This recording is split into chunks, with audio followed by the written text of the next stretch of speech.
दोस्तों नमस्कार, आपका स्वागत है हमारी इस खास वीडियो में। दोस्तों इस वीडियो में मैं आपको पीएसएल के वे दो समस्या लेकर के सामने आया हूं, जो अभी मैंने पिछली वीडियो बनाई थी उसमें मैंने बताया था यदि आपके स्टेटस चेक करने के बाद एडिट का ऑप्शन नहीं आ रहा है और अभी तक आपके अकाउंट में आपका पैसा नहीं पहुंचा है तो आपको क्या करना था। तो मैंने आपको एक नोडल अधिकारी का ईमेल एड्रेस दिया था और उसमें बताया था कि आप अपने सभी डॉक्यूमेंट्स किस तरीके से उन्हें भेजने हैं और किस तरह से अप्लाई करना है, किस तरह से निवेदन करना है, वो प्रक्रिया मैंने आपको बताई थी। मगर उसके बावजूद फिर से मेरे पास कमेंट्स आए हैं कि सर नोडल अधिकारी को हमने भेज तो दिया मगर नोडल अधिकारी की तरफ से कोई भी जानकारी या कोई भी रिप्लाई नहीं आ रहा है। तो अब हम क्या करें? ना एडिट का ऑप्शन आया, ना अकाउंट में पैसे आए, ना ही रिप्लाई का ऑप्शन आया, ना ही रिप्लाई नोडल अधिकारी की तरफ से कोई आया। तो अब हम क्या करेंगे? तो इस वीडियो में मैं आपको यही प्रश्नों के जवाब दूंगा। आप इस वीडियो को पूरा देखिए। वीडियो पसंद आए तो लाइक, शेयर और चैनल को अभी सब्सक्राइब कर लीजिए। नीचे लाल रंग का बटन दिखाई दे रहा होगा और बेल आइकन को दबा लीजिए ऑल पर सेलेक्ट करके। तो दोस्तों ये प्रश्न के जवाब मैं दूंगा कि यदि एडिट का ऑप्शन नहीं आ रहा है तो आपको क्या करना है, और यदि आपने नोडल अधिकारी को अपने डॉक्यूमेंट्स मेल कर दिए और उनकी तरफ से रिप्लाई नहीं आया तो अब आप क्या करोगे। आप इस वीडियो को लगातार पूरा देखते रहिए। दोस्तों इससे पहले मैं आपको एक ज़रूरी सूचना दे देता हूं, जो सेबी और आरबीआई भी लगातार बताता रहता है कि आप लोग किसी भी कंपनी के चक्कर में ना पड़िए। जो ऐसी कंपनी है जो आपको लालच देती है कि हम आपका पैसा 3 साल में दुगना कर देंगे, 4 साल में दुगना कर देंगे, 5 साल में दुगना कर देंगे, जो इस तरह का लालच देती है, आप उस कंपनी को परखिए, क्योंकि आरबीआई गाइडलाइंस के ख़िलाफ़ है। आरबीआई गाइडलाइंस को आप गूगल पर सर्च करके अच्छी तरीके से पढ़ सकते हैं, जान सकते हैं कि आरबीआई गाइडलाइंस क्या है। और जो आरबीआई गाइडलाइंस के खिलाफ़ होता है, चाहे वो कोऑपरेटिव सोसाइटी हो, चाहे कोई लिमिटेड कंपनी हो, चाहे कोई अर्ध सरकारी कंपनी हो, चाहे सरकारी कंपनी हो, तो वह फ्रॉड आपसे भविष्य में कर सकता है। ऐसा ही एक मामला अभी अभी सामने आया है, हालांकि पुराना मामला है, लोकहित भारती कोऑपरेटिव सोसाइटी लिमिटेड का, जो ग्वालियर से एक कंपनी स्टार्ट हुई थी और KMJ नाम से कंपनी स्टार्ट हुई थी और लोकहित भारती कोऑपरेटिव सोसाइटी लिमिटेड के नाम पे जो उसका पैसा था वो ट्रांसफ़र भी हो चुका था और लोकहित भारती कोऑपरेटिव सोसाइटी के नाम से लोगों को ठगा गया। संतोषी लाल राठौड़, SL राठौड़ इसके संयोजनकर्ता थे, यानी कि जो डायरेक्टर्स थे मेन SL राठौड़ थे। 35 करोड़ रुपए का गबन किया है, 35 करोड़ रुपए की धोखाधड़ी की है निवेशकों से। और इसमें फंसने वाले कौन होते हैं? आप और हम, यानी कि गरीब किसान, मजदूर, ऐसे लोग जो ज़्यादा पढ़े लिखे नहीं होते, जिन्हों को आरबीआई गाइडलाइंस का नहीं पता होता, वे अपना थोड़ा सा पैसा ज़्यादा बढ़ाने के चक्कर में अपना जो मेहनत से कमाया हुआ पैसा है वो भी गंवा देते हैं। तो ये सोचना बहुत ज़रूरी है। इस कंपनी के माध्यम से मैं आपको बता देता हूँ कि KMJ कंपनी के जो संचालक थे SL राठौड़, उसने 3 साल में पैसा दुगना करने का लालच दिया और निवेशकों से 35 करोड़ रुपए की ठगी कर बैठा। इस मामले की जब जांच हुई तो 2011 में ग्वालियर के विश्वविद्यालय के थाने में आरबीआई गाइडलाइंस, आरबीआई एक्ट के तहत मुकदमा दर्ज किया गया और 2 साल के भीतर क्राइम ब्रांच ने दिल्ली से SL राठौड़ यानी कि संतोषी लाल राठौड़ को गिरफ्तार भी कर लिया।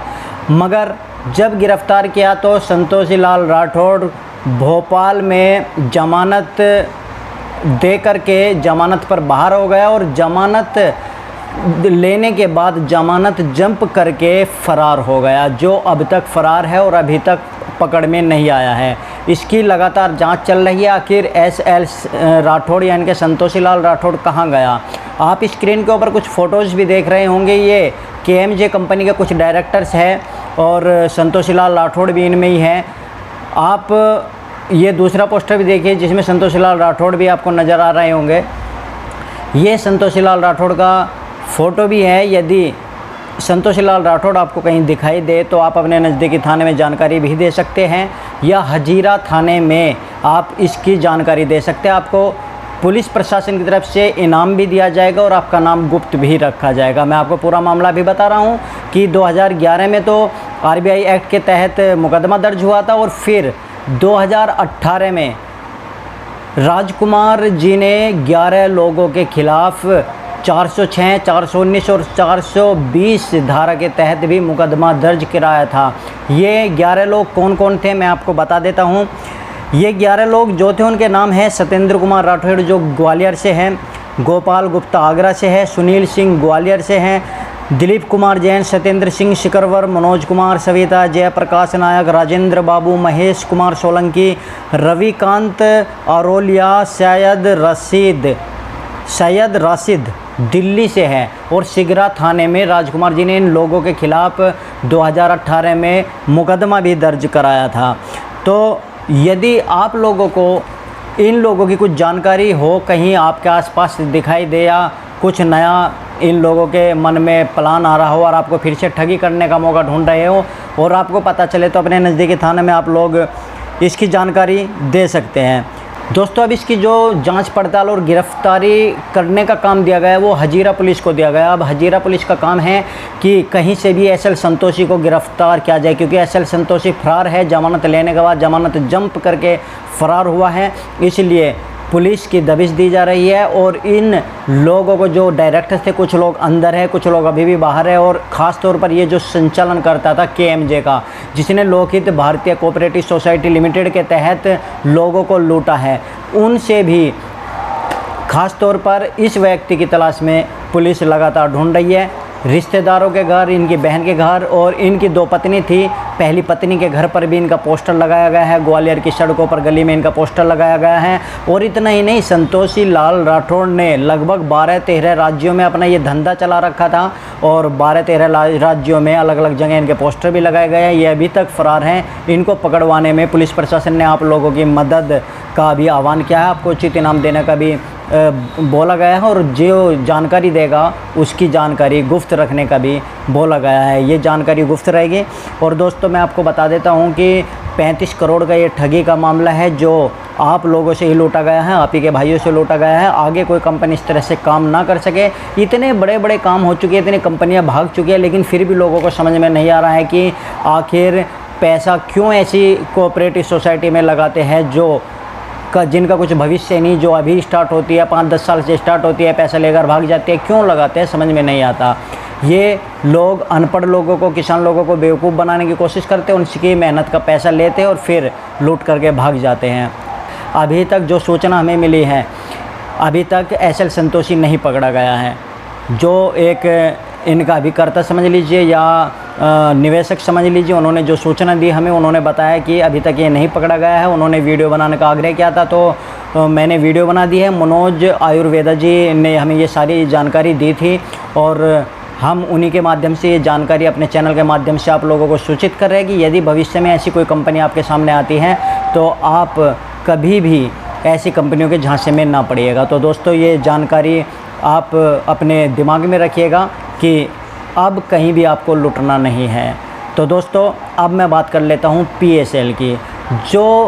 जिन लोगों का स्टेटस चेक होने के बावजूद भी एडिट का ऑप्शन नहीं आ रहा है, या जिन लोगों का अभी तक अकाउंट में पैसा नहीं आया है और उन्हें लगता है कि उनसे फॉर्म में कहीं ना कहीं गलती हो गई, मगर गलती सुधारने के लिए एडिट का ऑप्शन नहीं आया है, तो वे लोग इस ईमेल एड्रेस पर nodalofficer@sebi.gov.in पर अपने सभी डॉक्यूमेंट्स, अपनी एक जानकारी के तहत, यानी कि मेरा नाम ये है, इस शहर से हूँ, ये मेरा बोर्ड नंबर है, सब कुछ आपको देना है और यहाँ पर मेल करना है।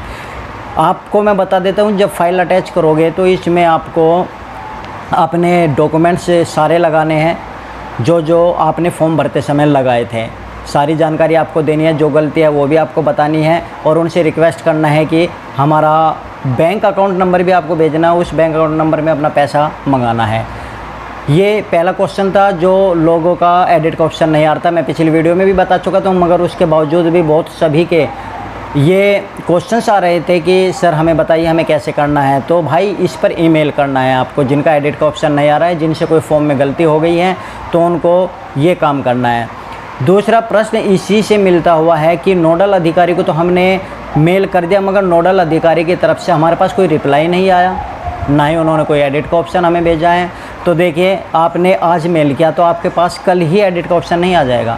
3 महीने का भी समय, अक्टूबर तक ये आपकी एडिट प्रक्रिया चलेगी। 31 अक्टूबर तक का समय दिया है, उसके बीच में कभी भी आ सकता है। अब आप सोच कर देखिए कि करोड़ों निवेशक हैं, कौन कौन मेल करता होगा वीडियो देखने के बाद, और इतनी जल्दी तो आप लोगों के पास कोई संशोधन इस क्वेश्चंस का हो नहीं सकता। आपको थोड़ा सा इंतज़ार भी करना पड़ेगा। दूसरी बात, यदि 10-15 दिन आप इंतज़ार कीजिए, उसके बावजूद भी कोई प्रक्रिया आगे नहीं बढ़ती, मैं तो कहता हूँ बल्कि 1 महीने आपको इंतज़ार करना चाहिए, क्योंकि से भी आप जो लोग जानते हैं बहुत ही धीमे स्लो गति से कार्य कर रहा है। मगर फिर भी 15 दिन में आप या 10 दिन में आप कस्टमर केयर पर फिर से कॉल करें और नोडल अधिकारी को फिर से 1 सप्ताह बाद या 10 दिन बाद फिर से वो ईमेल दोबारा भेजें। तो ये थोड़ी सी मेहनत आपको करनी पड़ेगी।